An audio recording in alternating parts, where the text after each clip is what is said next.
Some people fight for money. Some fight for respect. Some fight because it's the only way out. Others because it's the only thing they know. Some fight for their country. Some fight to stay alive. Some fight for the people they love.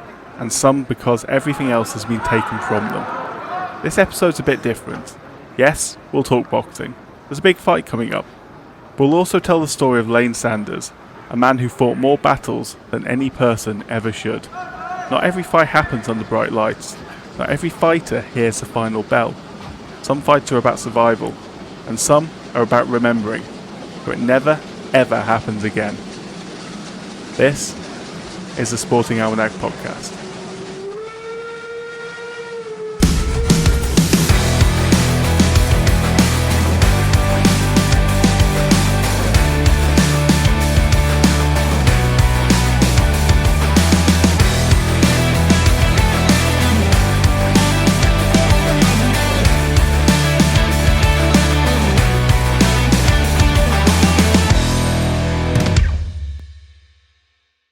Good evening, Ben. Hello, mate. How are you today? Yeah, I'm good. I'm enjoying the plethora of sport that's on offer at the moment with the Lions and the Wimbledon that's obviously just finished and the transfer window. Yeah, all sorts going on, isn't there? How are you? I'm good. It doesn't feel like that long since we recorded at all, because it isn't. No. Due to the unique scheduling issues we have this week. It's not been long at all, but obviously that's a good thing. It is, this is fun, and we enjoy doing it. That's the primary motivation. So, but yeah, we're talking boxing this week. We are, which is it's a sport that I love the stories about boxing. I love the history of boxing. I love people in boxing. I love boxers themselves. I love people around it. The actual sport itself, there's something it misses. I think modern boxing, I just don't trust it. I think is more than anything. I don't know if anything you'll, educate me on today will change my mind on that. I doubt it. It just feels a bit like I'm a fan of the WWE. Mate, you're saying exactly what I was thinking. Carry on. I trust the WWE because I know nothing that's happening on screen is real. When it comes to boxing, it's meant to be completely real. It's meant to be completely genuine. I just don't entirely trust it a lot of the time. Mm-hmm.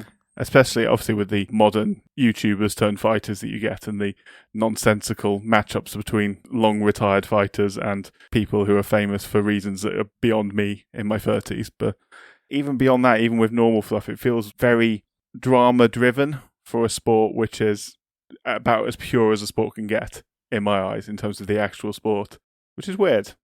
I guess it works. I guess it makes money, but maybe it loses a romance. I agree with virtually everything you said. I think it's a sport that a lot of people pretend to know a lot about. But don't really know anything about it at all. We were joking on our last episode about toxic masculinity, and I would say the vast majority of men think that they are in a position to opine on boxing in a way that perhaps you would feel foolish if you were attempting to do so with any degree of sophistication on most other sports. I personally have no fucking clue what's going on when I watch it. I barely understand how the rules apply. Yeah. I don't have any idea how it's scored, but as a sport, it's pretty absorbing. As you say, it champions some pure characteristics that you associate with sport and why it's become such a sort of a human phenomenon, I guess, in terms of enjoyment and pastime. Yeah, absolutely. And I completely agree with you. I literally wrote down in preparation for this one that it's as close as you get to WWE in terms of pantomime. Yeah. But it's also just a circus or unauthentic sometimes. Yeah. Very controversial. Not even subtle about it a lot of the time as well. Yeah, unapologetically, arguably. It's almost like it's become part of its culture. It's like routinely controversial. Yeah, I mean, I don't watch a whole load of boxing matches, I must admit. When there's something good on and it's on free-to-view TV or at a channel that I already pay for, I will put it on and I will watch it. And in the last 10 bouts I've watched over the past sort of year or two, I can probably count 3 or 4 times, and I understand I maybe don't understand the rules of boxing or how the scoring system works, But I felt, and the commentators agreed with me, I felt fairly outraged at the end of watching it by some of the decisions that were made. It just feels unconnected to reality sometimes. And it's usually the underdog that ends up losing in that scenario. Yeah. Like the guy who wasn't meant to win. Often doesn't get the rub of the green. Yeah. Mm. I think all of that is fair, personally, at least. I'm sure there will be some boxing aficionados out there who would, be screaming at us. Who we've already offended. Massively alienated. Yeah, and offended. So let's try and apply some balance. In terms of the athletes, the boxers, it is a pretty astonishing display of athleticism. Like, it's definitely not just a sport for brutes. It's very skillful, very disciplined, very graceful. And a lot of the best fighters are not necessarily the guys who go KOing every person that stands in their way, but more often than not, like the best defensive fighters, the ones who are capable of avoiding being hit. Yeah. And one of the guys who is going to be a feature of this episode, Oleksandr Usyk, is very much in that camp. He is not a knockout merchant. And Floyd Mayweather, people like Floyd Mayweather is arguably one of the best pound for pounds all time. Sugar Ray Leonard, Muhammad Ali, even. It's all, the most skillful guys often rise to the top, not the most powerful necessarily. And so that, in that context, boxing is still a riveting sport worth our time. Yeah, it is. And from what I've done, from what I know about it, different countries have different opinions about how boxing should be fought, like traditionally speaking. Like the British were always big, which weirdly I'm getting the vibe we are big on technique and positioning and cunning in the ring. That was always things that appeal to us, whereas just talk a lot about the Dutch today. The Dutch just like attacking boxers, just boxers who are going to go out, put their body and soul on the line, throw a few punches. I think one of the great things about the sport is there's a million different ways you can go about it, and each can be as effective as the other, and you can flip a coin on some days whether it's going to work or not. Guy can come out swinging punches and all it takes is one to get through. Yeah. Or another guy can come out playing a tactical game and Buster Douglas box themselves into a corner and lose that way. Yeah, Buster Douglas, great example. One of the biggest upsets of all time. This is the thing. It's a sport with incredible reach, to be fair. No pun intended. Yeah, well, maybe pun intended, although you're probably quite right to be sceptical about my intentions there. I'm not that clever or fast-witted. Quick-witted. There you go. There's another example. But it does have incredible reach in the sense that the armchair fan doesn't really need to know anything about boxing to enjoy it. No. I think that's why it's one of it's one of those sports that appeals. Yeah, I stayed up, I remember, till the wee small hours of the morning once. I must have been 12, 13 years old to watch a Lennox Lewis fight. The one he lost against Rahman, was it? Oh, yeah. Yeah. So that would have been when I was about 13, 14, something like that.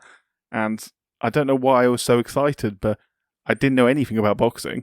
I'd only seen a few fights on TV. I knew a bit about Muhammad Ali and Mike Tyson and the rest, but I didn't know any more than that. And yet I was so enthralled, and I stay up, kept myself awake, and watched this fight when I knew nothing about the sport other than the fundamentals, which are fairly simple. Yeah. And yeah, I really enjoyed that. And it was a surprise result as well.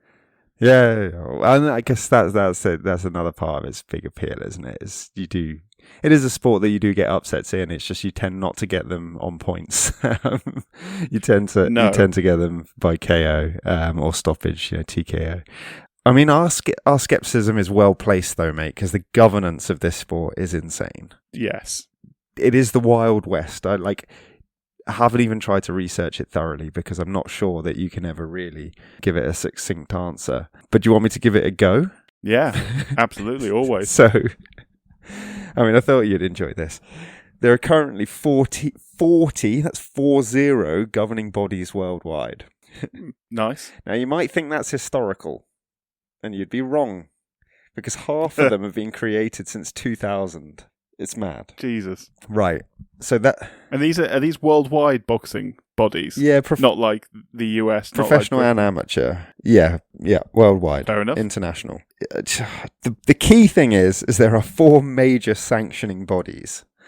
And they are the International Boxing Federation, the IBF, the World Boxing Organization, the WBO, the World Boxing Council, the WBC, and the World Boxing Association, the WBA.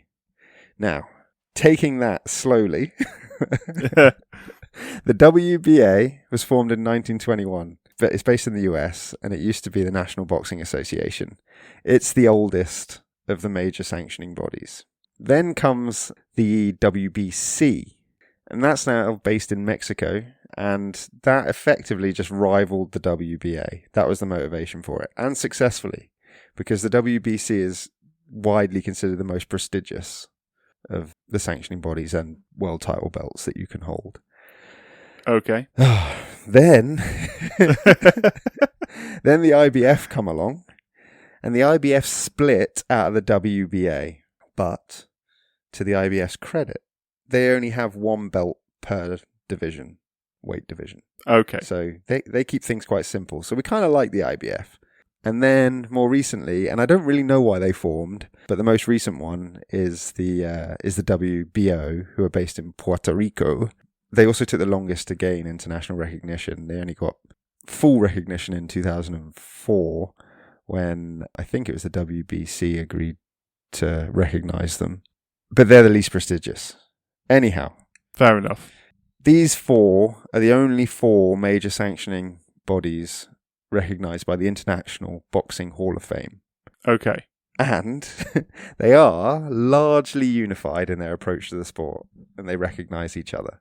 Each organisation, though, has its own titles for the 17 weight divisions in boxing. The WBA is an outlier because it actually has 4 titles awarded to champions in each division. We're not going to get into that. It's mad. Who cares?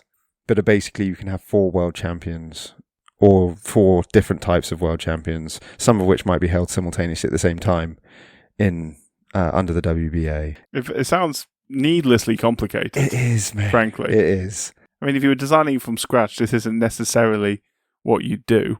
I feel like there should be, and don't get me wrong, I'm never a big fan of governing bodies generally, or overriding governing bodies, or concentrating power in one set of hands, CC FIFA. But it feels like they could do with like a parent body that sits above them and decides who actually is the champion. But anyway, I digress. This is just me and my brain being fried by your description so far. No, but I think that's a really good idea, because like obviously the sport, as we've already said, has been like riddled with stories of corruption and bribery and match fixing and influencing of judges and referees, and it's obviously got its fair share of doping scandals. Yeah. But apparently, despite all of that, and despite everything that you've just observed, they do try to work together to bring the fans the best possible fights. However, the biggest issue is that they have different mandatory challenges and different time frames in which champions have to defend their titles. So you often see vacated belts or different people being given priority for challenging the holder of 2 belts. And it just becomes a bit of a mess. A palaver, yeah. Yeah. And if you want to confuse things even more, because, this is not clear, there are other sanctioning bodies, minor ones, who also give out belts, and some of them claim to give out world titles. They're just not as prestigious. And the best example of that would be the International Boxing Organization, or the IBO, who you might have heard of. I have, yeah. Yeah, that doesn't... I never realised they were minor, but... Doesn't count. Yeah, it doesn't count. It does count. I'm being harsh. But it's not a recognised major world title.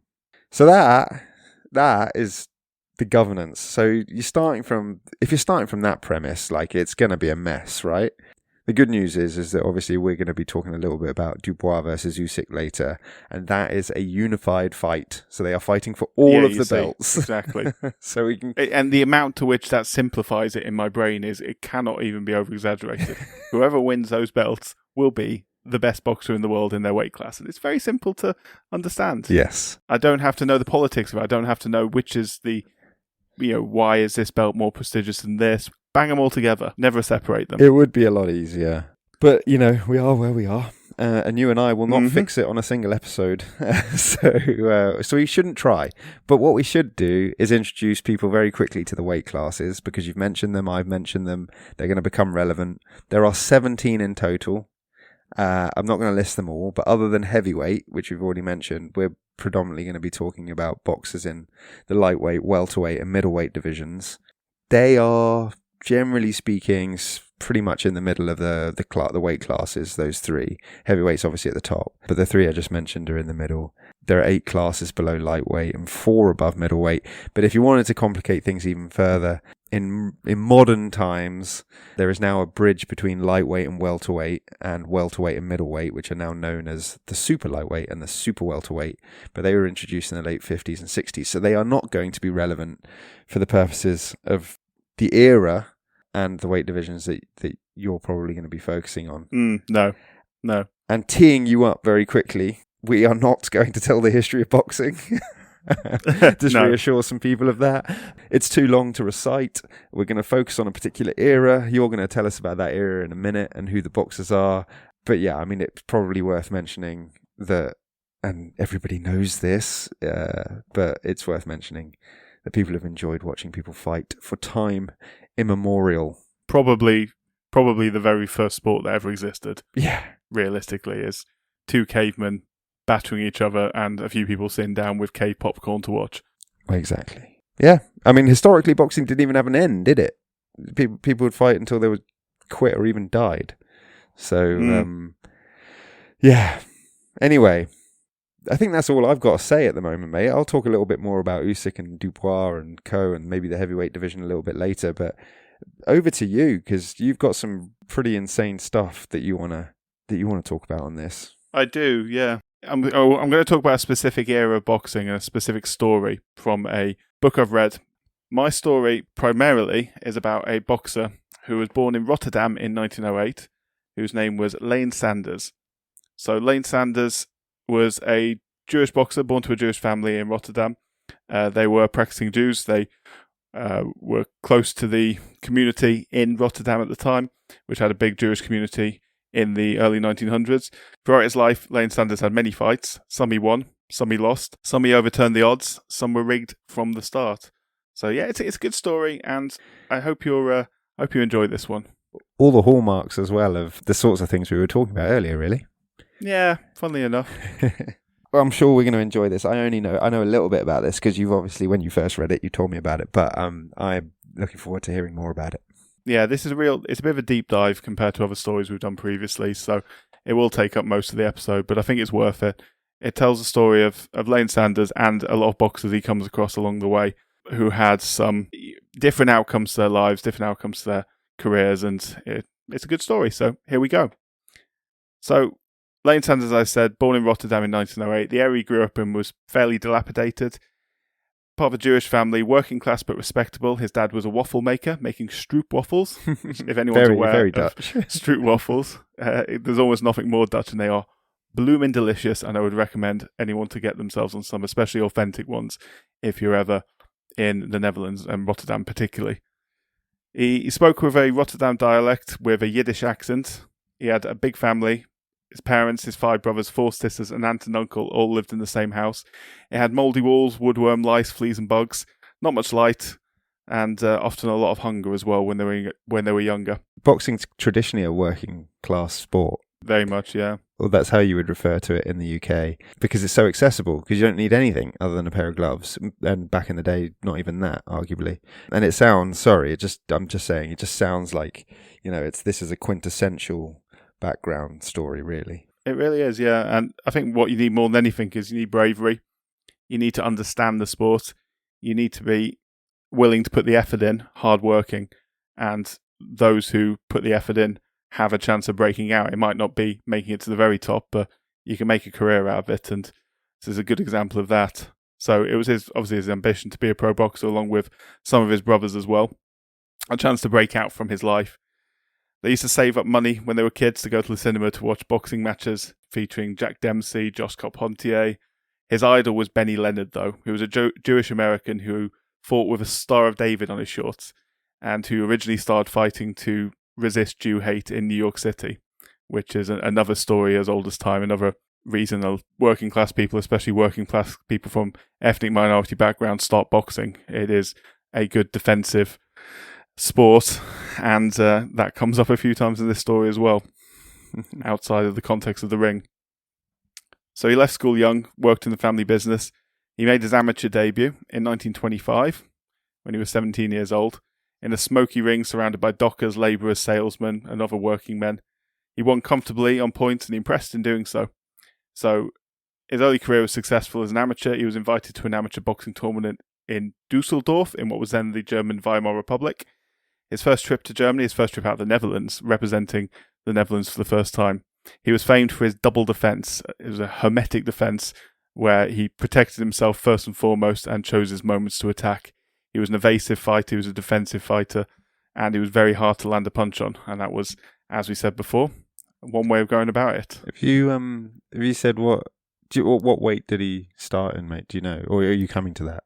He started off as a lightweight, and then later in his career, he put on more muscle and became first a welterweight, and then ended up as a middleweight later on. So, but he was quite small in stature. So, when he was a middleweight, he was often fighting against people who were much bigger than he was, or at least much taller than he was. Obviously, similar weight. Yeah, no, that's interesting. I only asked because you mentioned that you won on points and stuff, and a lot more of the lighter weights go to points because obviously the guys are not as powerful, and so there's less knockouts. Yeah. So that just piqued my interest. But sorry, carry on, because this is super interesting. No, of course. Yeah, so one of his teammates as an amateur was a man named Bep van Klaveren, a boisterous, talented vegetarian featherweight, a year older than he was. Bet would go on to win the gold medal at the 1928 Olympics before turning professional, and he will come up in this story later on as well. Oh, nice. So Leen went professional in 1926, travelled to London for his first pro fight at The Ring in Blackfriars, a legendary working-class British venue that saw his heyday around this sort of time before going into decline, obviously with the Depression coming up. And then it got itself destroyed by a couple of Luftwaffe bombs in the Blitz, unfortunately, as much of London did. Mm-hmm. It was run at this point by a woman named Bella Burge, who was believed to be the world's first female boxing promoter, known as Bella of Blackfriars, a job she took on after her predecessor, who was her husband, died during the Spanish flu epidemic of 1918, having survived the trenches, which is very unfortunate. That's a bum draw, that. It happened to a lot of young men at that time. That was an epidemic that targeted young, healthy men more than anyone else. Leen's first fight was against Eddie Hutton. He won in by knockout in round 3. He left the fight with a pocket full of money and developing a cauliflower ear as well, which he wasn't happy about, but will later form quite an important part of this story, shall we say. So he started off strongly in his pro career, won 10 of his first 14 matches. He drew one of them, 2 of his losses being disqualifications for hitting below the belt. He didn't have a reputation as a dirty fighter, but this was a time where it was refereed very technically. You don't get many draws and many disqualifications nowadays unless you get sort of persistent foul play. So, but back at this time, a single blow below the belt could get you a disqualification. That's actually fascinating because you get points deducted now. Yeah, so there's a lot more emphasis put on defeats nowadays. Like, boxers like to go through, especially top boxers, don't like defeats at all. Mm. Yeah, well, it can break a career, can't it? Whereas, yeah, back in the day, you'd end up with boxers who, they fought a lot more. They'd end up with like 100 fights, 70 wins, 10 draws and 20 losses, something like that at the end of the career. And that was considered a extremely good career. It sounds it as well, to be fair. Yeah, I mean, certainly be brave. Mm-hmm. So he was popular in England. As I mentioned, his style suited the English desires. He was technical, brave and solid. The Dutch preferred a more aggressive approach. Journalists from the magazine Boxing called Leen a master in the art of avoiding punishment. The only criticism of him at this point was that he was stocky and sturdy, and the thought was that he could do with losing a few pounds to be a bit nimbler. But as it happened, his success in his career seemed to trend with him gaining weight, not losing weight, so bulking up as opposed to getting skinnier. So he was proud to represent the Netherlands, but he never hid his Jewish identity. In fact, he wore a Star of David on his boxing shorts, just as his hero Benny Leonard did. He was earning about £50 a purse in England at the time, which is about $2,500 today. So not bad money at all. He was offered his first European title shot quite early in his career, but was later withdrawn a month later without reason, motivating him to take on a risky high-profile match, and that was against a highly rated German boxer called Gustav Eder in March 1929 in Berlin. So Leen was announced to the crowd in Germany as Leen from Tulipland. Right, that's stereotyping, but sure. Not inaccurate, I guess. No. This was in Germany in the 30s, did you say? 1929. Yeah. So yeah. about the end of the golden period of Germany before the Depression hit, and then issues arose. Yeah, things changed, which we will come to. So the fight itself, The first 2 rounds, quite balanced, but Leen landed a strong blow in the third, opening a cut on Ada's face with a left hook, which was one of his strengths. He showed all his counter-punching skills, using his left well and keeping his opponent at bay. It went all the way the bout, both boxers displaying their very fine skills, but Leen was a clear winner by decision, and was agreed by everyone watching to be the clear winner. A journalist from the German boxing publication Boxsport said Leen won hands down, but there was one journalist present at that fight that would see Leen again many years later with fateful consequences. But more on that later. Mate, you love a carrot. There's a big carrot, that one. You're like Hansel and Gretel with your stories. There you go. There's your first crumb. So later in 1929, the Great Depression had hit. Criminality was on the up, living conditions were down in Rotterdam. Leen's career, though, was on the up. He was now the Dutch lightweight champion, having won the title in November 1929, and he had a big fight lined up against his old Dutch amateur teammate and 1928 Olympic champion by this point, Bert van Klaveren, in February 1930. It was a big gamble for Leen. Bert was considered a bear boxer and had also been successful as a pro. His lightweight title was on the line, but more than that, a likely shot at a European title if he won. So it was a massive fight. The best offensive fighter in Holland in Bep versus the best defensive fighter in Leen. The Dutch crowd obviously preferred Bep's style because he was more aggressive, but both fighters are very well respected, and it was a 15-round contest, as they often were back in the day. Tentative fight. Leen got more aggressive from round 3. Bep came back strongly in round 7. He caught Bep with a strong left in round 9, opening a cut on his eye, blinding him in that eye. Bep was cleaned up and stitched up, but to the crowd's relief he continued. His eye swelled up, but the fight went to the full distance, with both fighters putting in good effort in the final rounds. Sorry, that's mental, because that would get a fight called off in the modern day. If you went blind in one eye and your eyes shut. He got stitched up. Yeah, crazy. And then the fight continued. Crazy. Yeah, it's crazy.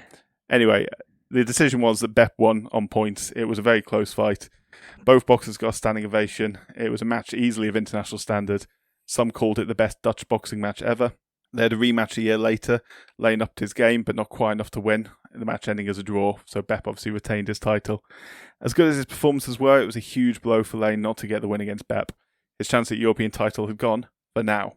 His private life was getting better, though. At the age of 24, he married Selina, known as Selly, in a traditional service at the Rotterdam Great Synagogue.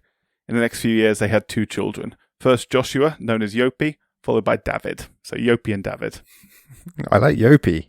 That's a good name. Jopie's a great name, yeah, it's lovely.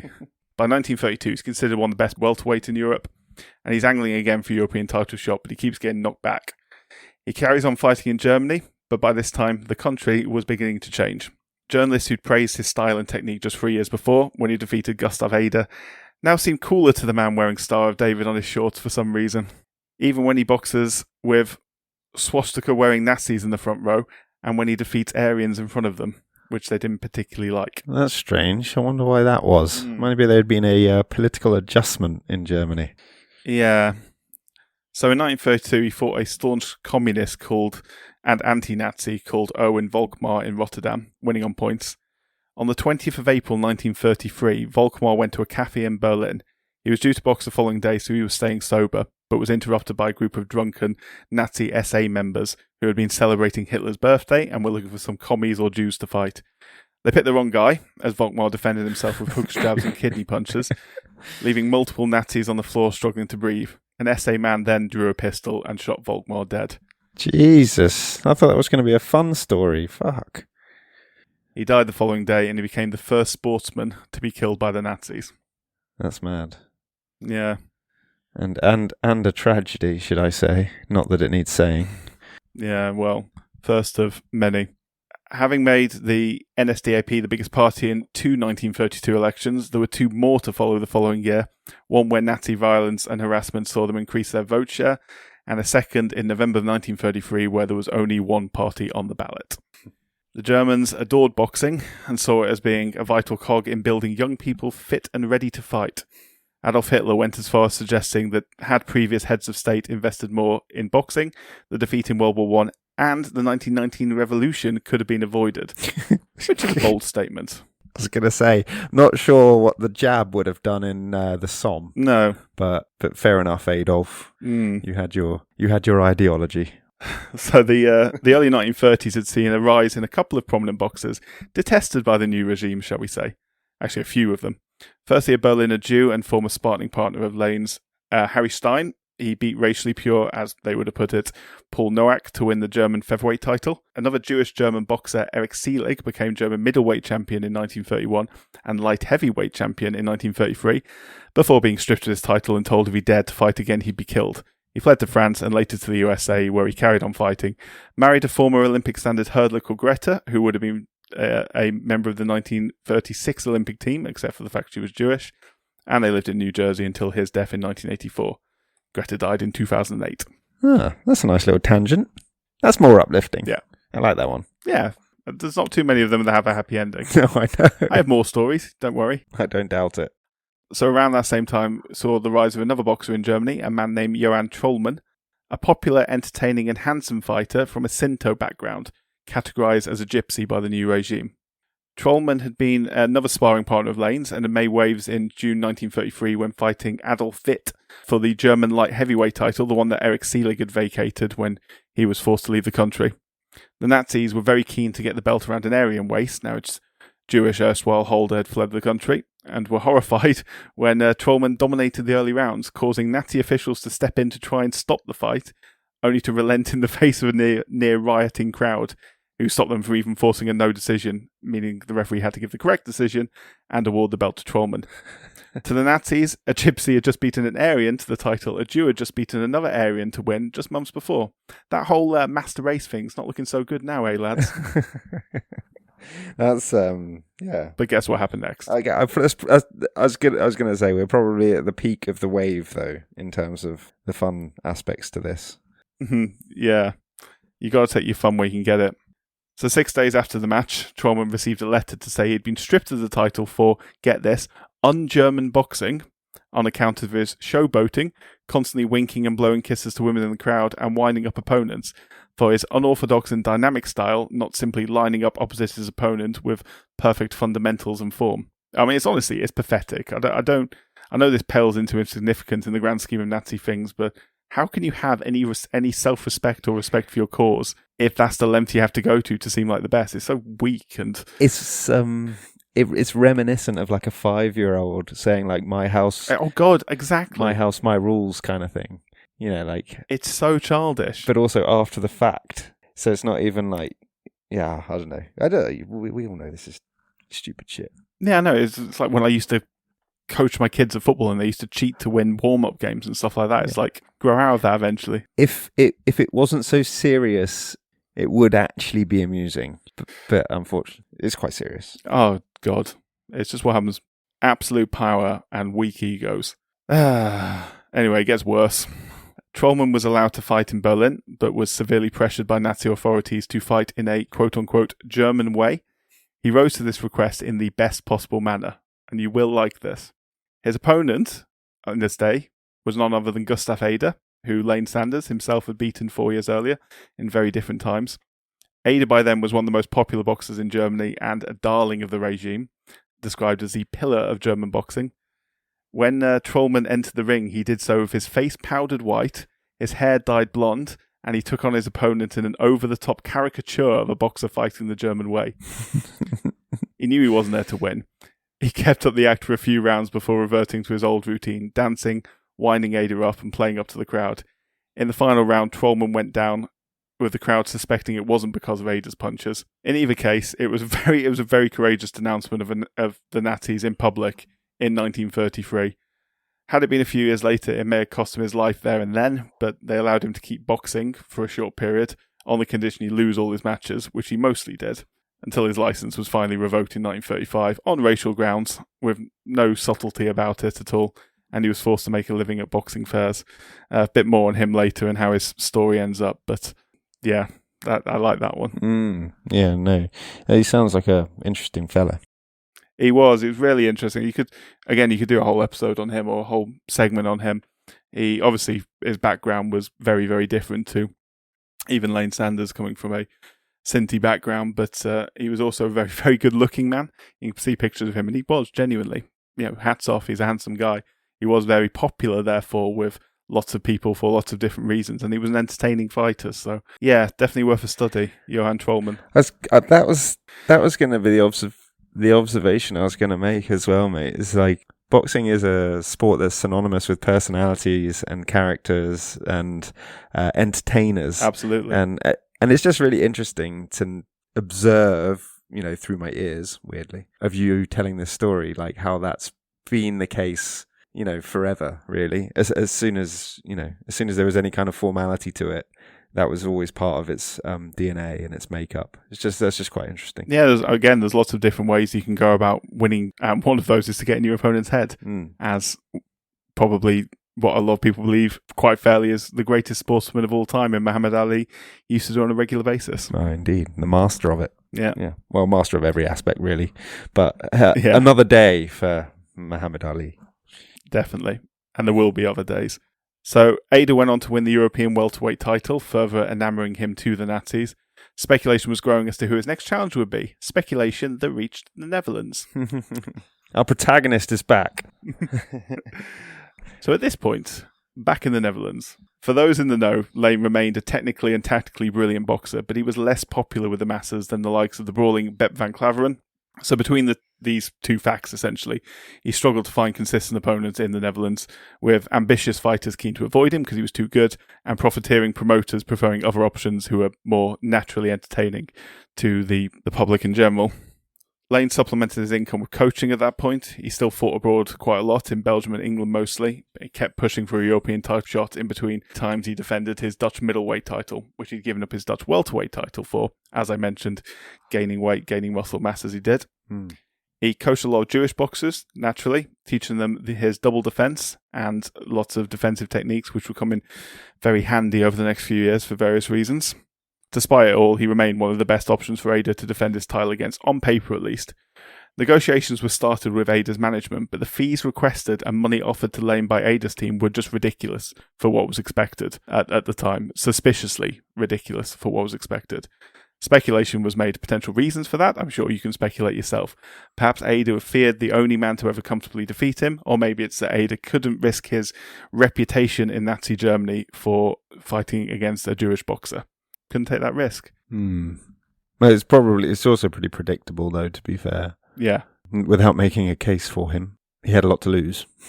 He did, but surely that's the point of the game. This is why I don't think it should be taken out of the boxer's hands entirely, but nevertheless. Yeah. Well, I mean, in a purely sporting sense. In a perfect world, yeah. So Leen managed to secure himself a big fight against Frenchman Victor Dijkman in Paris, and he won, raising his status even more. He wrote to the International Boxing Union to challenge Ada formally, and they accepted and stated that Ada must defend his title against Sanders, which is good. The fight couldn't be held in Rotterdam because there was no suitably large venue. Germany wasn't an option for Leen Sanders in 1936, for obvious reasons. Sanders and his team suggested Paris as a neutral venue, where he was also now well known since his fight with Dijkman. It was an opportunity in Paris for sort of both sides and organisers to stand to make a lot of money from the fight, which was obviously beneficial, and yet Ada's team still refused, and they demanded the fight be held in one place and one place only, and that was Germany. Leen refused to fight in Nazi Germany. It wasn't a question of safety. In 1936, Germany was opening its arms to people, to the world, at least in public, with the 1936 Olympics. Yeah. Obviously, welcoming people of all sorts and getting beaten thoroughly by people of all sorts. Jesse Owens. At that point. Jesse Owens, of course, who may well get mentioned later in this story. Nice. Indirectly. So this Olympic veneer was in show. Leen's reason for refusing to fight there was it was a protest against the Nazis. Simple as that. He was strongly backed by many anti-Nazi groups for his stand, and they were hopeful that would inspire others to boycott the Olympics. Rather than risk fighting elsewhere, Ada took a boat to the United States and had his title rescinded instead. Sanders was given a fight against Belgian Felix Wouters, a talented fighter he'd fought twice in the past year, winning once and losing once in that time. The match was fought 4 days before the Olympics started. It was held in Brussels. Wouters was 15 centimetres taller and the favourite. It was a close battle, but it was the Belgian that ended up coming up on points. It was probably the pinnacle of Leen's professional career, and he missed the Continental title by just a few points. Sad. Yeah, that is sad. But, I mean, you don't have to be a world champion, a European champion, a continental champion to have had an admirable and successful career. So, absolutely. Whilst it's a shame he didn't win something, it sounds as though this guy had a colourful pro career that he can be, that anyone would be proud of. I was going to say he could be proud of. It's not really. He doesn't need my endorsement. Do you know what I mean? Like, Yeah, indeed. And it was also, should be mentioned, far from the last fight of his career for various reasons. And even more reasons if you were to widen the definition of the word fight. This is more of your breadcrumbs. We're not even, we haven't even begun this story yet. So, by 1939, Lane's career had cooled off a bit. He was still Dutch middleweight champion, although there was only occasional challengers who were all soundly beaten. He was still coaching. He joined the Dutch Army at this point, or Dutch Army Reserve, I should say, with the threat of war on the horizon. The world was on the brink in 1939. Tension was growing in the Netherlands. Dutch National Socialists, known as the NSB, they were growing in number, and they frequently clashed with left-wing groups and Jews. On several occasions, NSB members chose the wrong Jews to harass, with the young boxers, many of which Lane had coached, answering insults with hooks and uppercuts. One time, Jewish champion boxer Benny Bloom was walking a fellow boxer and a wrestler when a single member of the NSB decided to try and push them off the pavement. It did not end well for him when he was thrown through a shop window. Through a shop window, blimey. Yeah. When the war came, Lane and thousands of others were called up for the still neutral Dutch army, fearing invasion from the Germans. In the quiet early days of the war, they trained, and Lane was promoted to corporal. He sparred and trained other soldiers in boxing at that time. He tried to stay fit and ready to fight, just in case a chance to fight came. Bert van Klaveren at this point had fled to the United States, so when it came to boosting army morale, the brass turned to Lane to organise a boxing match for his middleweight title belt against a young boxer called Hans Dekkers. He won comfortably. He was immediately challenged by a 19-year-old Luc Van Dam, who was described as the next coming of Bep. He won that fight comfortably, and then he beat another up-and-coming fighter before beating a fascist Italian boxer. The Italians were still neutral just about at this point. He was making more money at this point than ever before. His career was back up and running, and it only took the war to do it. A fifth fight and another defence of his middleweight title was scheduled for May the 15th, 1940. The match never happened. And that's because on 10th of May 1940, Blitzkrieg arrived in the Netherlands. On the 14th of May, Stukers and Heinkels hammered Rotterdam. Paratroopers fell. People hid wherever they could. 884 civilians were killed.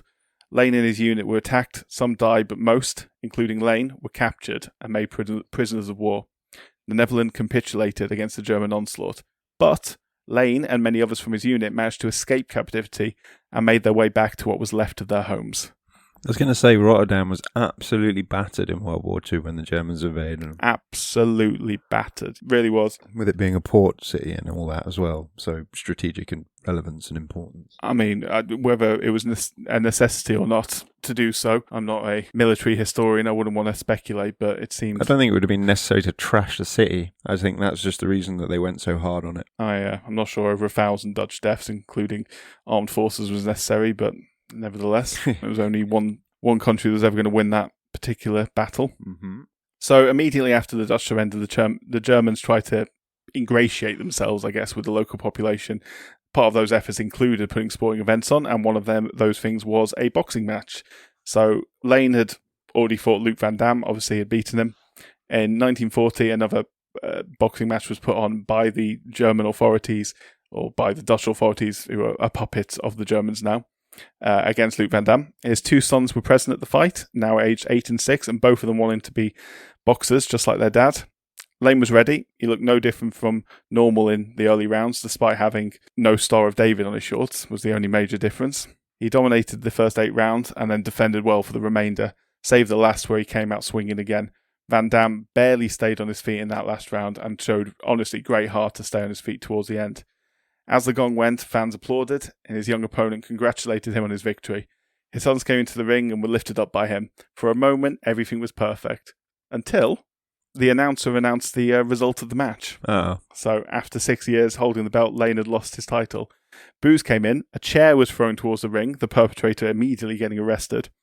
Lane was shocked, then he was angry. No one agreed with the decision. No one said out loud why this Jewish boxer lost in Nazi-occupied Netherlands. It was later revealed, though, after the war that a Nazi officer had ordered the outcome. No surprise there. Yeah, I mean, that was probably the easiest thing to guess. Yeah. Well, with his boxing career basically done for, Lane began helping out the resistance instead. A new fight on his hands. He was copying and handing out flyers that countered German propaganda. If he was caught, it would be a one-way trip to Dachau, or worse, they might just use a bullet on him. But he did his part anyway around boxing training. So at the start of 1941, all residents began requiring identity cards with Jewish cards stamped with a J. Leen continued with his resistance work, delivering forged identity cards with the J's removed. Anti-Jewish regulations tightened, restricting where Jews could work, shop and take part in recreation. Yopi and David had to leave their Dutch school with the usual nonsensical excuses of Jewish kids being a distraction for Christian kids, cultural differences, whatever else it might be. At this time, they were pretending everything was for the greater good, not just being outright clear about their intentions. Graffiti started appearing on walls, windows were smashed, Christian neighbours stopped speaking to Jewish friends. These regulations were policed by a feared Dutch inspector called Tinus Ozendarp, who was most famous for winning bronze medals in the 100 and 200 metres at the 1936 Olympics, behind African-Americans Ralph Metcalf and Mac Robinson in silver, and obviously Jesse Owens, who got the gold in both. That's wild. So he must have an incredible PR, man. He became a Jew hunter, essentially. But he's remembered for his gold medal, his silver medals.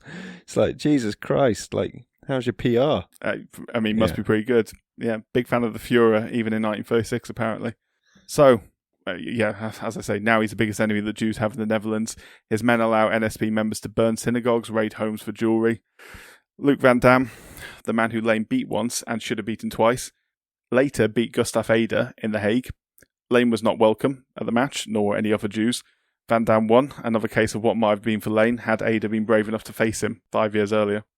So yeah, it's all going a bit downhill, really. Yeah, well, I felt like that was the trajectory. Yeah, fairly early on. I mean, I read between your lines with the breadcrumbs. I'm not going to say it gets any better, Ben. No, I don't anticipate it does. You're fast getting yourself a reputation for the more macabre stories of sporting history. There's almost no point of this story where I can't say there's still more. There's so much more of this story.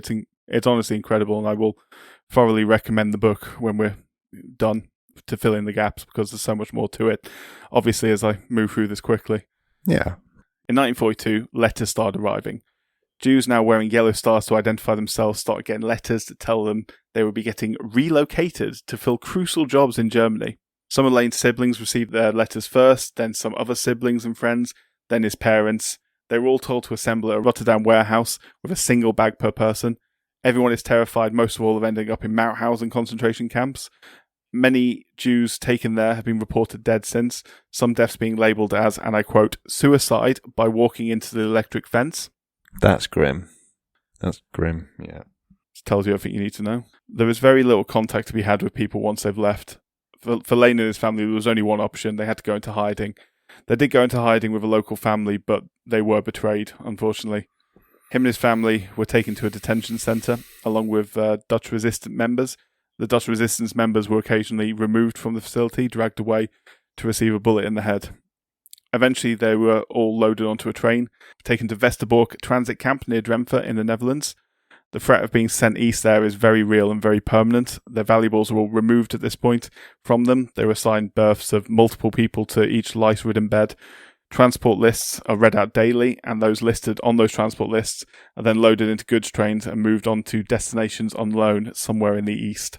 Eventually, the Sanders names are read, and they find themselves on the train.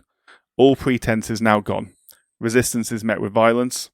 The train heads across Germany, guarded by SS men with Alsatian dogs at each stop. Anyone who tries to escape, quickly shot, quickly rounded up, chased down.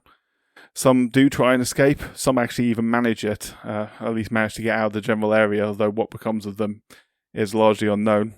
The guards became even stricter as a result of that. Food is limited, as is water. Those being transported are forced to try and melt snow from the top of the train to try and get some water.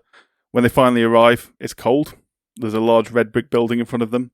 Prisoners are wearing striped uniforms. They line up, and SS doctors go down the line asking information from the prisoners. Age, fitness. They're sending stronger prisoners right, and they're sending older, young, most women over the age of 30, and children left. Selly is 32. This is Auschwitz, and Leen is sent right. Selly, Yopi, and David go left.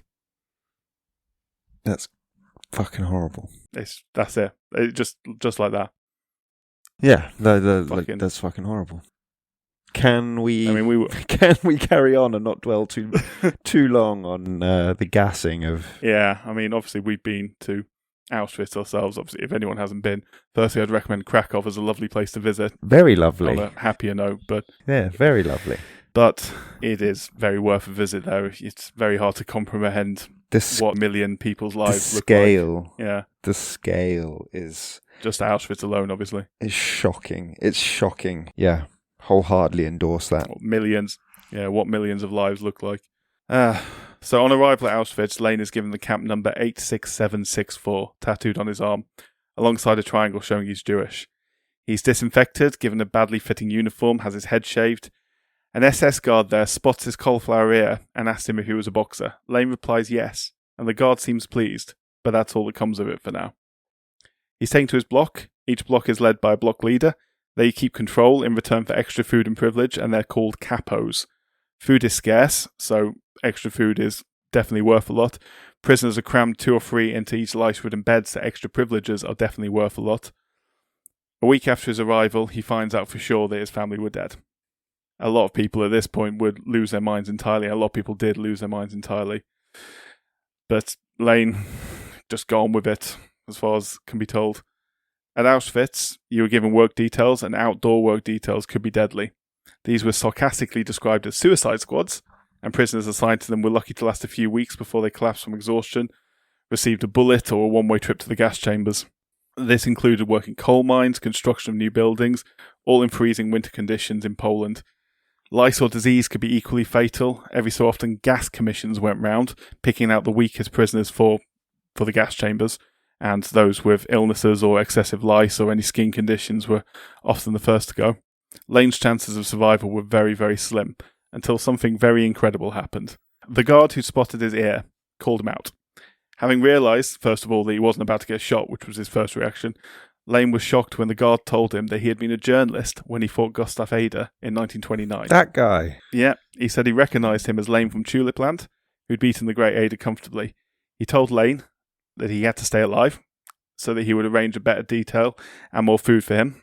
He kept his word, and soon he finds himself as one of the only Jews working in the SS laundry, which was a much better work detail. It was hard work. There was nothing like the suicide squads. It also allowed opportunity to quote-unquote organise things, which was the camp euphemism for stealing.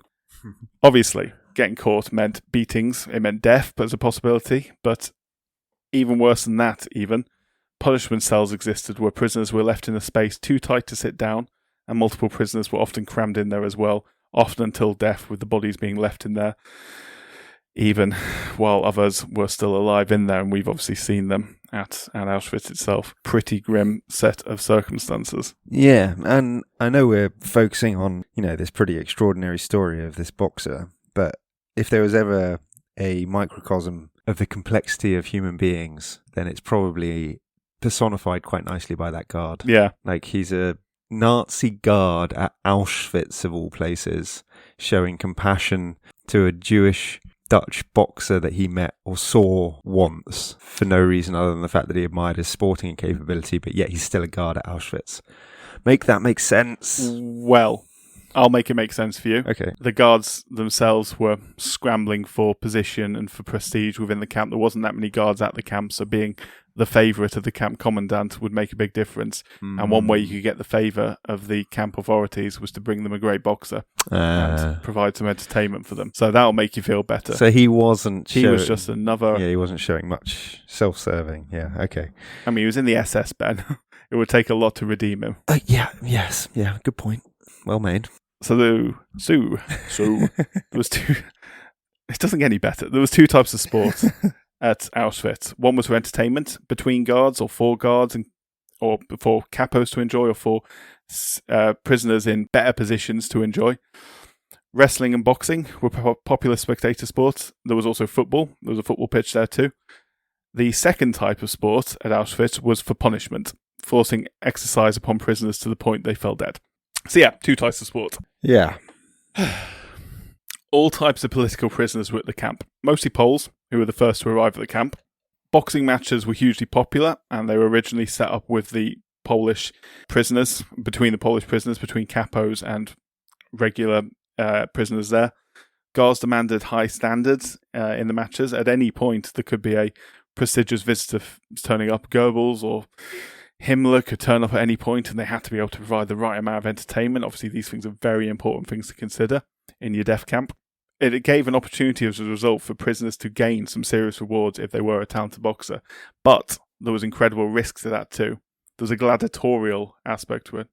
Who are they fighting for, mate? Like, sorry, as in not for. Obviously, they're fighting for themselves and their own survival in the simplest sense. But are they fighting for the guards' entertainment or the entertainment of the inmates? Sort of a bit of both. So obviously, if you are a prisoner in a privileged position, so the doctors in the camp, other boxers, that kind of thing, people that make the guards' lives better or more useful, maybe certain political prisoners who are more favoured by the guards as opposed to the many Jews who were there, people in a particular position, and the capos, obviously the people who ran the place. Anyone with a privilege, it was a reward to you, an incentive for you to toe the line, and that meant that they could have less guards at the camp because the prisoners essentially police themselves as a result of that, due to these incentives of food and entertainment and a better lifestyle. But it was also for the guards and potentially for any visitors or dignitaries who happened to be visiting as well. So that was essentially it. Okay, yeah. No, I was just wondering, because when you said that that's what you need at your death camp, I was thinking like, what? So like, make sure people don't die bored. But but that's not really. There was this crazy side to it in that it was a camp which was filled with violence without rules. A guard could come up to anyone at any point and essentially they could beat them to death, and there was no consequences to it. Yeah. Boxing was extremely violent, but there was rules to it. It was this weird thing that the entertainment was actually just adding more rules to what was going on in the normal world. But, I mean, beyond that, there was also, as I mentioned, there was a gladiatorial aspect to it. If you lose too badly, you could risk getting the Auschwitz equivalent of a thumbs down. You could end up losing your life. You can end up with a bullet in your head or end up being sent to the gas chambers. Getting an injury as well could be the same. Yeah, being so seriously injured as to be incapacitated, in which case you're useless and then you're definitely being killed. The one thing you couldn't afford to be is useless at Auschwitz, because the vast majority of prisoners there, unfortunately, had no use to the guards and they were used up, or very limited use. Obviously, they were working, but they were just used up and killed or left to die where they fell or whatever else. It was barbaric. The boxing has gone back to almost like its origins of there being like no real winner, and it's actually about survival. Don't quit and don't die. Basically, that's pretty much it. Yeah. That's and if you've got, I don't know, if you've got any heart to you at all, don't kill your opponent either. Yeah. Don't knock them out. Yeah. Don't beat them too badly. It's very thought-provoking, that. But yeah, sorry, carry on. I know there's more to come. Yeah. So SS officers may bet on the outcome as well, meaning even winning could be dangerous if the wrong person lost money. And fights were mostly fought barefist or with light gloves as well. The biggest name at the time in Auschwitz boxing was a man named Teddy Pietrzykowski, who was a Polish fighter who I'll come to shortly. So Leen had another piece of luck at this time where he made friends with a kitchen storeroom capo. It's called Kashyk. Kashyk approached him and asked him for coaching because he was a boxer too, although not as successful one as Leen, obviously. Leen taught him defensive techniques, and Kashyk in response provided Leen with extra rations, which allowed him to survive, but also allowed him to start taking food to other prisoners. Leen was able to get in good boxing shape, but the risk was always there. Prisoners were regularly hung in front of everyone for stealing or for disobedience, and obviously that was what Leen was doing, stealing food essentially for other prisoners. Some bodies were even nailed up as a warning to others, and 7 prisoners who were caught one Christmas breaking into the kitchen storeroom were given a bullet to the head, and some were placed under the camp Christmas tree as a warning to others. That's mental. But that's fucking hell. Yeah, it's a worst place imaginable. It really is. Yeah. So Leen continues training prisoners. He gains his own conditions. SS guards watch him, and inevitably they ask him to fight. He considers this, he considers the risks and the benefits, and he decides to take the challenge on, as much for his own sanity as everything. Pietrzykowski versus Sanders was on. Teddy Pietrzykowski, as I mentioned, he was a former Polish army officer who's come from a privileged background. He'd fought for the Polish army against Nazis before joining the resistance, where he was later captured. He was prisoner number 77 at Auschwitz and was in a bad state before he was asked to box there, which at this point was a year or two earlier. His first fight at that point was against much heavier and feared Capo, a German who was prisoner number 1, funnily enough. Struggling with his fitness, he tried to get a quick win, tried to knock him out quickly. He gained the upper hand, and he eventually did win the match by a stoppage. He immediately found his position improved. He was given more food, he was given time to train. He beat all comers to become what was known as the all-weight champion of Auschwitz, despite one occasion where an SS doctor deliberately injected him with typhus after the doctor had lost a bet on him. It's just mental. It's incredible. Yeah. Incredible is a good word for it. Yeah, unimaginable, really. This is what power without control does. Unless Just unless it was unless it, if it hadn't have been documented as thoroughly as it was, you wouldn't believe half the stories that come out of that place. Oh, more than half, yeah. It's insane. Yeah, Teddy, by this point, he'd won 38 out of 39 matches with 1 draw and no defeats. He was a celebrity, as much as Auschwitz could have them, and he had the privilege that came with it. Bets were made on the match. Teddy is obviously naturally the favourite, but Lane's reputation is big, and it meant that more money was bet on that fight than ever before. Kasich served as Lane's second, and the match was close, which was actually unlike most of Teddy's bouts before that, which immediately got the crowd's attention. Lane even edged some of the earlier rounds. Teddy then managed to get himself on top, and he got on the front foot with controlled aggression. Lane had never been knocked out before, but now he's at risk, and it could be fatal if he was. He withdraws strongly into his double defence and tries to ride the storm. But suddenly, Lane countered, and he struck with speed, catching Teddy with his trademark left hook, sending Teddy down to the canvas. The crowd was shocked. They'd never seen Teddy get knocked down before in all his fights before. The ref started counting. This is insane. What's the weight difference? There's a height difference between them. I don't think there's that much of a weight difference, actually. I think Teddy is slightly bigger, but I don't think it's a huge difference. Teddy was also renowned for his cunning fighting and his defensive technique. He was a well-respected fighter for his in his style, which made this a very, very good fight for the purists. Yeah. But a lot of the SS guards were just baying for blood, and one of them just start throwing punches. And they just weren't doing it. They were boxing properly. It was an international standard boxing match, essentially. They wanted to see it like a street brawl, and what they got was a high quality boxing match. Okay. So anyway, so this guy's he's nearly sparked. He's down. Yeah, Teddy's down, but ref started counting, but Teddy did pick himself up. The SS guards were baying for Lane to finish him off at this point, but Lane didn't.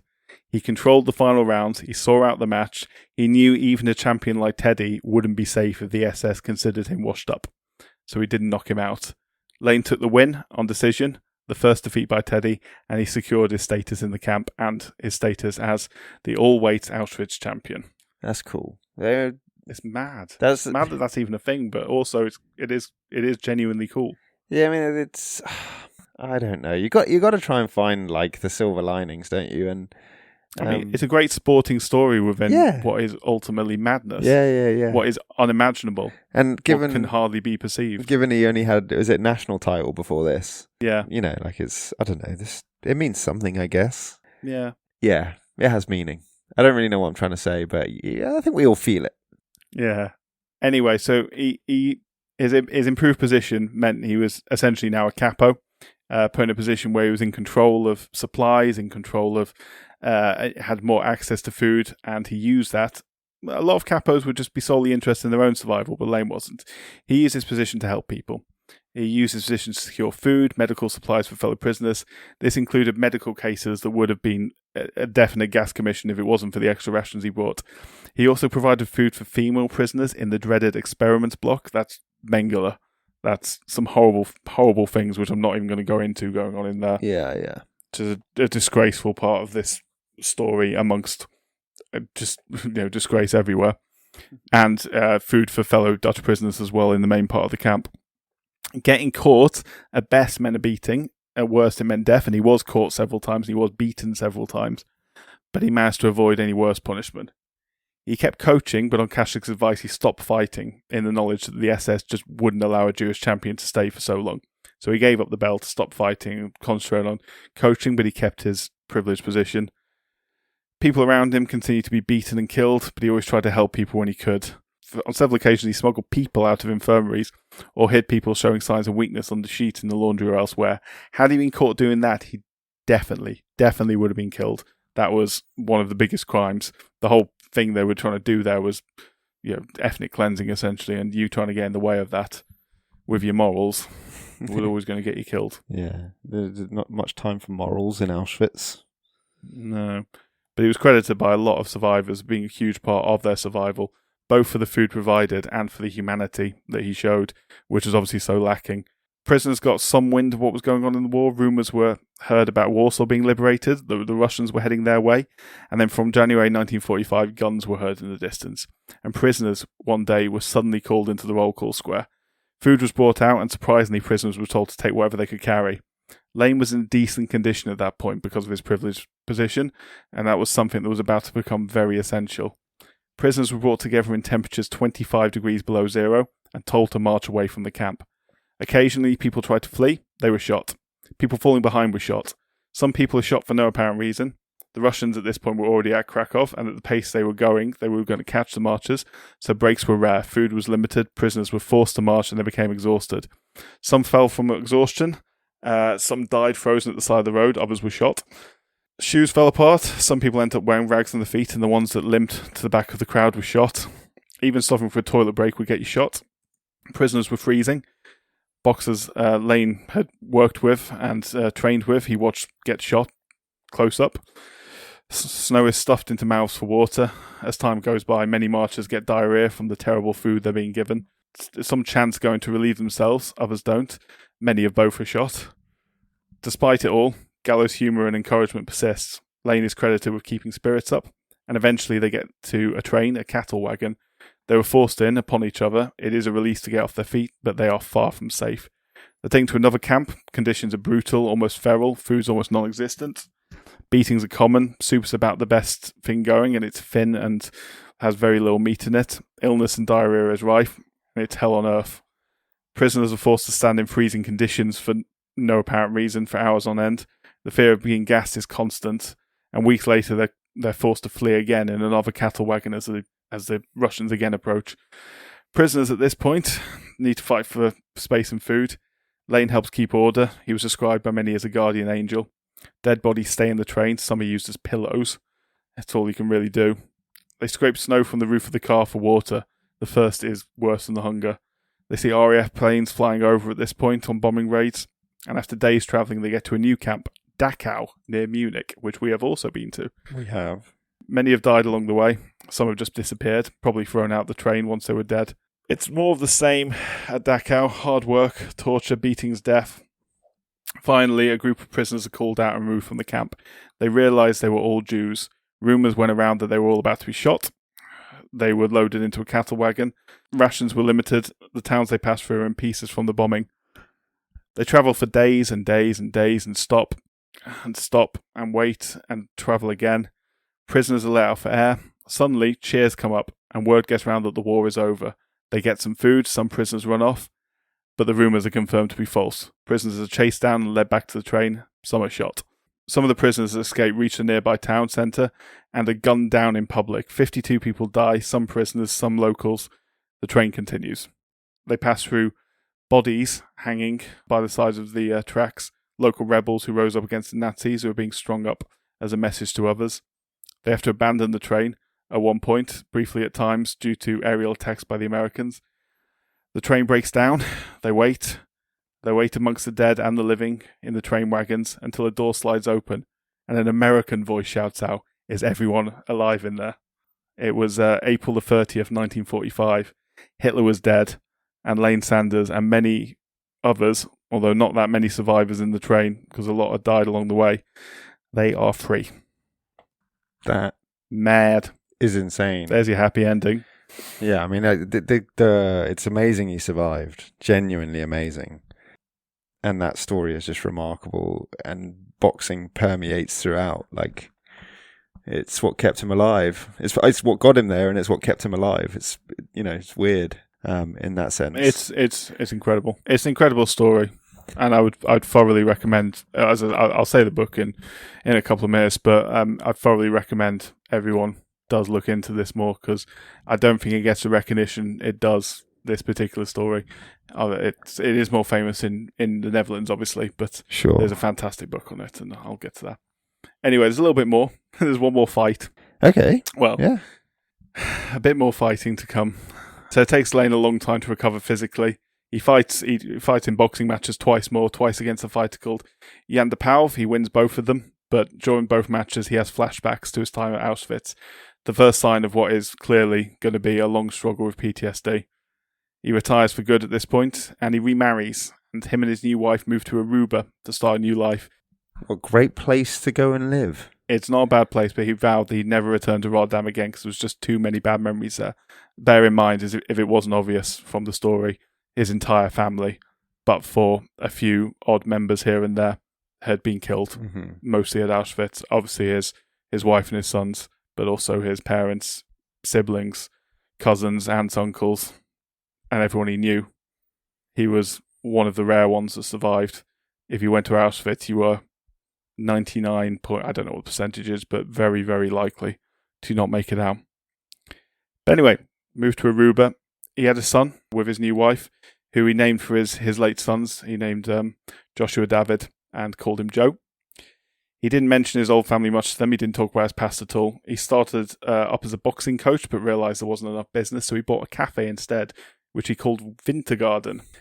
He was there for a few years, but business took a downturn, so him and his family moved to Los Angeles at that point, and he became an American citizen, which he needed to get a job at a school, because he got a job as a janitor at a school. And he also provided information at this time to the Auschwitz trials that were going on in writing, which was the first time he dragged up memories of what happened for a long time. He later started a cleaning company. He was financially stable for a while, but the effects of his life at Auschwitz caught up with him hard. He couldn't sleep without pills. His joints were affected by rheumatism. Life was a constant struggle, and the healthcare in America was very expensive, too expensive really for him to afford on his salary. So, as a result, he applied for a new extraordinary pension given by the Dutch government for people affected by resistance activities in the war. Essentially, anyone whose life was still being affected by resistance they did during the war was eligible for this pension. He applied, and he was rejected. They didn't believe resistance was possible in Auschwitz, was their first reason for rejecting. Mate, It gets worse. Yeah. He didn't want to tell his story. He didn't want to raise the ghost, but he had to. He had no choice. He provided many letters and clippings from survivors backing his story. People whose lives he'd saved in Auschwitz had written letters on his behalf, saying that he risked his life, he took beatings, and he risked everything to keep people alive. He led fellow prisoners during the death march and train travel. He made sure everyone around him ate at the expense of his own health, and he treated people as human in this time. But the people making the decisions told him humanity alone wasn't enough. He needed to prove resistance. He had physicians on his side too. They still demanded more evidence and information. It took 19 months, and again, he was rejected. It was rejected again in 1986 when Leen was 78 and living in difficult circumstances with declining mental faculties. Him, his supporters, and the legal help that had volunteered to help him kept fighting. Superlatives were given again and again.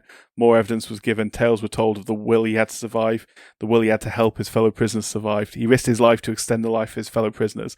What bigger resistance is there than that when you're in a place like Auschwitz? It was rejected. Yeah, that is... I thought we treated Alan Turing badly. Yeah. And we did. So let me... Yeah. But, let's not... Yeah, let's not use this as a defense against our... Yeah. But yeah. That is bureaucracy. Oh, yeah. The ending of this is almost worse than everything else because in 1989, Leen had... It's insulting. That's the word I was looking for. It's fucking insulting.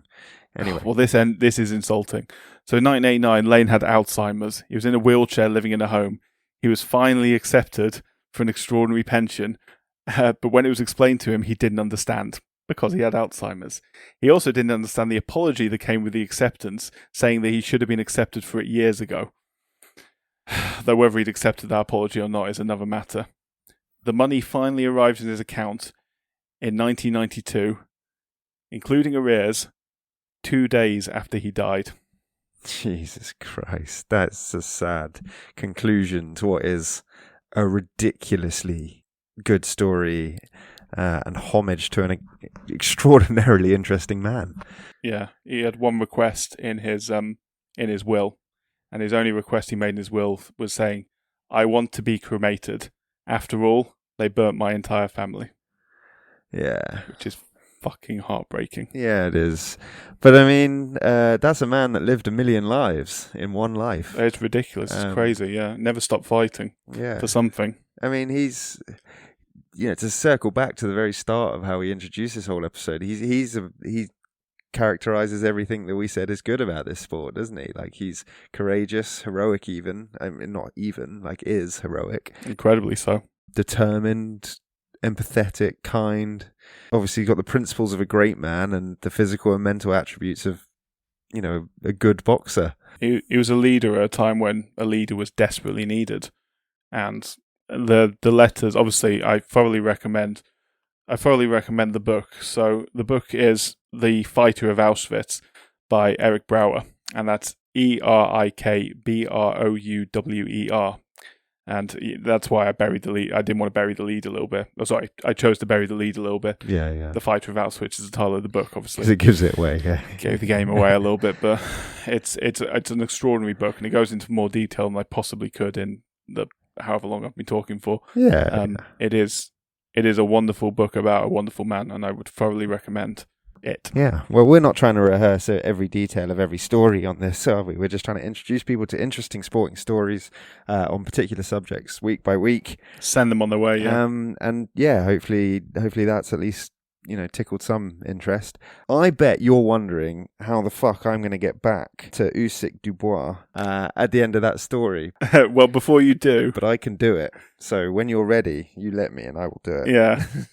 I've got a bit of an epilogue, actually, because I want to talk just really briefly about some of the other people I mentioned in that story and how their lives went on over after the war or during the war or whatever. Yeah. Just so you can compare and contrast a little bit.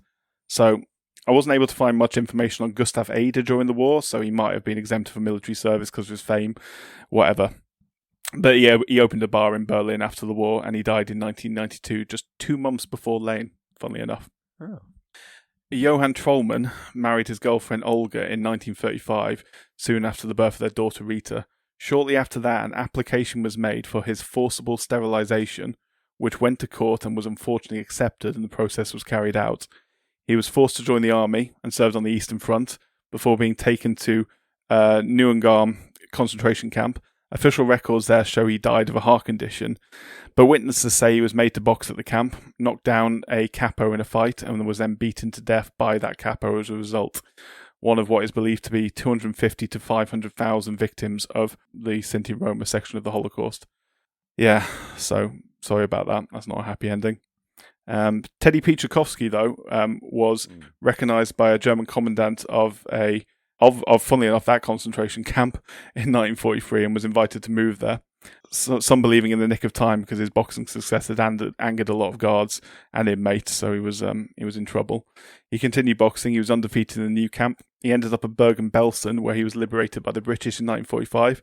After the war, he testified against Auschwitz Commandant Rudolf Höss, who he'd once attempted an unsuccessful assassination attempt on. He briefly continued his boxing career before becoming a PE teacher and a boxing coach until his death in 1991. Bert van Klaveren served with the Dutch army during the war before moving to Australia. He then moved back to Rotterdam and carried on his boxing career at the age of 47, winning 11 of 12 fights but missing out on a European welterweight title in his final fight before retiring for good. He also died in 1992. They've all died within a few months of each other, these guys, funnily enough, other than, obviously, sadly, Trollmann. He died in Rotterdam. That same city unveiled a statue to him later that year, and also hosts the biggest boxing gala in the Netherlands in his name every year. So for Leen, there was no statue, no tournament, but there were grateful friends and fellow survivors and an incredible story. And there we go. And yes, that book again is The Fighter of Auschwitz by Eric Brouwer. So yeah, also available in audiobook form, as I enjoyed it. Yeah, mate, it's super interesting. And it's nice, apart from, this Trollmann chap, that... Yeah. That everyone went on to live long, happy lives, hopefully, with the exception of some of the details that you provided about Leen. But yeah. Yeah, I mean, Leen did what he could. He remarried. He moved with his family. He tried to build a life for them, but he was always haunted, obviously, by what happened. And I can't even imagine. As you would be. No one in this day and age, or very, very few people in this day and age, can imagine. It's just... Yeah. Incredible. No. Shall we move on? Yeah, I said I could get us back to Usyk Dubois. I believe in you. Do you want me to back up my words? Here we go. Yeah, so I think there's quite a few parallels with our hero from earlier, with Oleksandr Usyk. Not as extreme, but parallels nonetheless, because Usyk's from Crimea. Oh, really? Yeah, and had moved to Kiev by the time the annexation happened, but his family from Crimea. His mum and dad are actually originally from north and northeast Ukraine. Oh, and interestingly, sorry, but I should say his wife has dual citizenship. She's also got Russian citizenship, just to thicken the plot.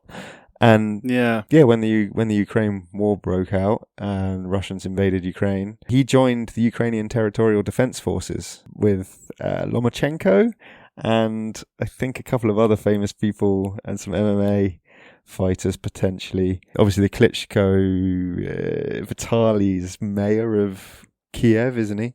Yes.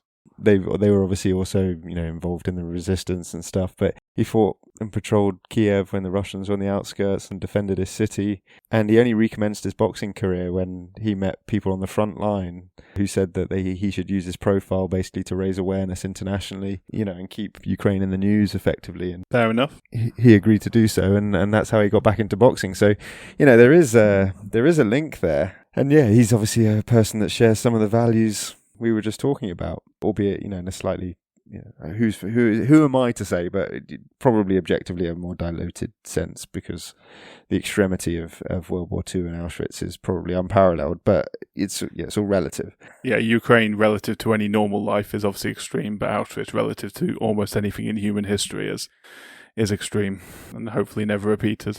So there's a bit of it about Oleksandr Usyk and how that links, but he is fighting Daniel Dubois for the world heavyweight titles plural, for the reasons we discussed at the very beginning of the episode. Should I just explain the heavyweight division very quickly? Go for it. Not that people really need that much of an introduction to it, but it isn't really obvious when various divisions are established because of all the palaver that we were discussing earlier about the various governing bodies and when they were sanctioned and this, that and the other. But at some point in the early 20th century, perhaps between 1913 and 1920, the light heavyweight division was formed, and that had a maximum weight of 175 pounds, 79 kilos if you're on the continent, and 12 stone 7 pounds at home. And that by extension created the heavyweight division. So anyone who weighed more than 175 pounds was a heavyweight. Fair enough. That's now slightly changed because there's now a gap between light heavyweight and heavyweight, which is the cruiserweight division. The current threshold, Jack, is 200 pounds. 91 kilos, 14 stone 4. It's the biggest of the big, taking each other on. There's no upper limit. You can be massive. Which is why you end up with crazy fights like, what was it, David Hay versus Valuev, yeah. He's about a foot taller than him. Yeah, and this is the division though. The reason I wanted to just sort of intro the heavyweight division, just and just talk a little bit about it at the conclusion of this episode, is because this is the one that's like captures people's imagination. It's the Roy Jones Jr.'s, Lennox Lewis, Evander Holyfield and Tyson, Frank Bruno, George Foreman, Ali, Joe Frazier, Larry Holmes, Floyd Patterson, all that stuff, Rocky Marciano, and Joe Louis, who's probably the first major boxing superstar. All heavyweights. Yeah. And, contemporaneously, you're talking Tyson Fury, AJ, Andy Ruiz Jr., Joseph Parker, Deontay Wilder. You've obviously just mentioned David Hay, and we just mentioned earlier Vitaly and Vladimir Klitschko.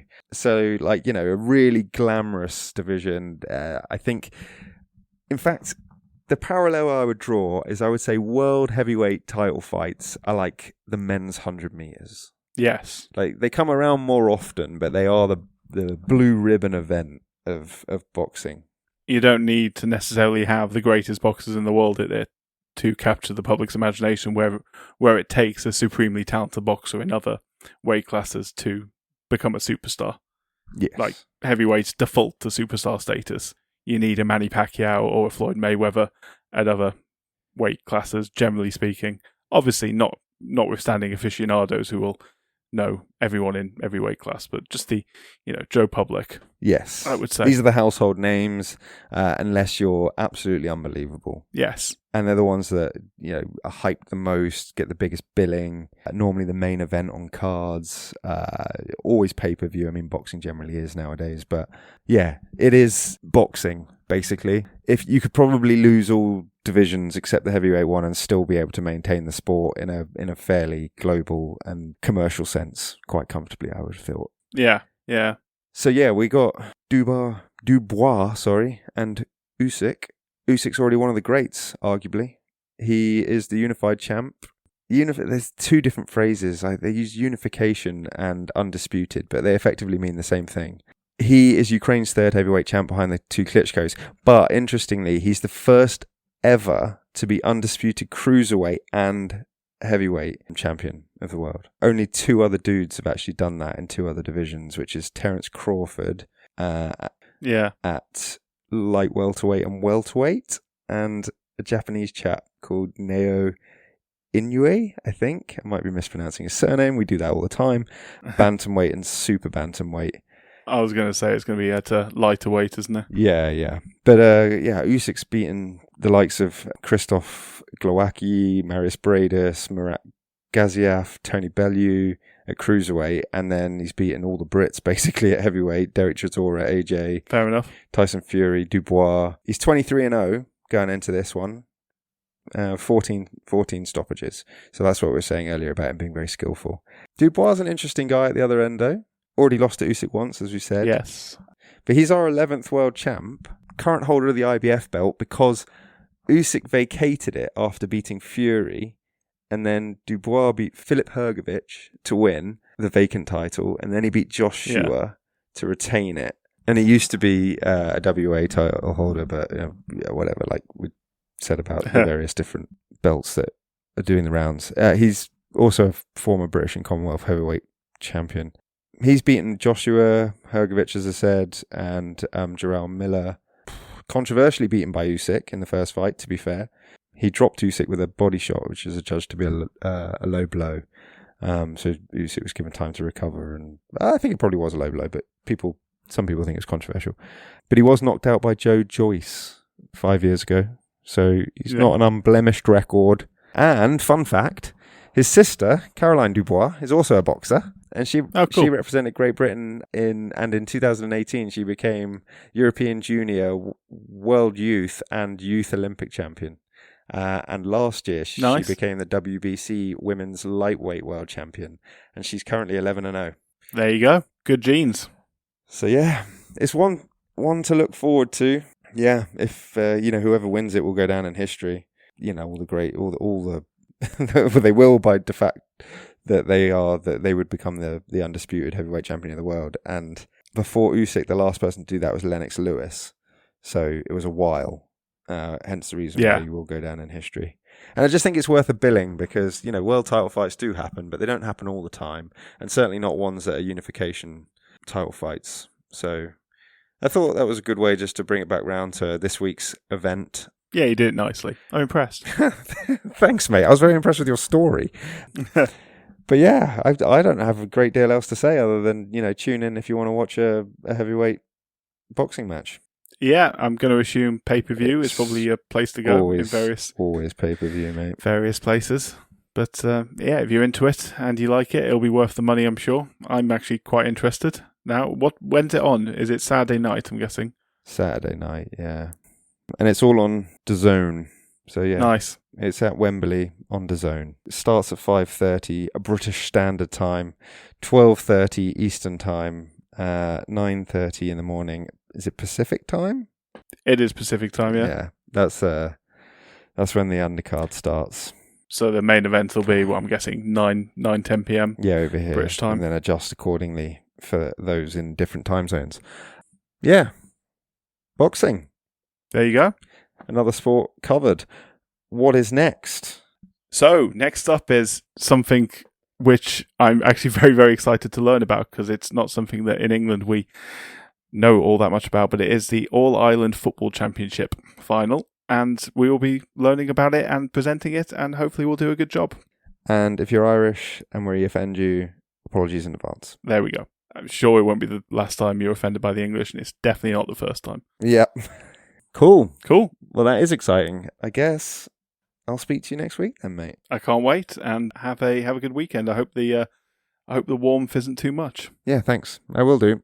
See you in a bit. See you, mate. Bye. Once again, this has been the Sporting Almanac podcast. Thank you for listening to the story today. If you can, please like, subscribe, review, comment, message us, or follow us on social media. Or, best of all, tell your friends about us. We're on Instagram and Blue Sky at The Sporting Almanac. If you want to drop us an email with ideas for new episodes, left field events, or stories we might like, our email is thesportingalmanacpodcast@gmail.com. For those who subscribe to Spotify, The Fighter of Auschwitz is currently available as an audiobook, free of your subscription in English and Dutch versions. We'll see you next week for the All Ireland. Until then, stay curious. Sport is nothing without the history that makes it. Goodbye.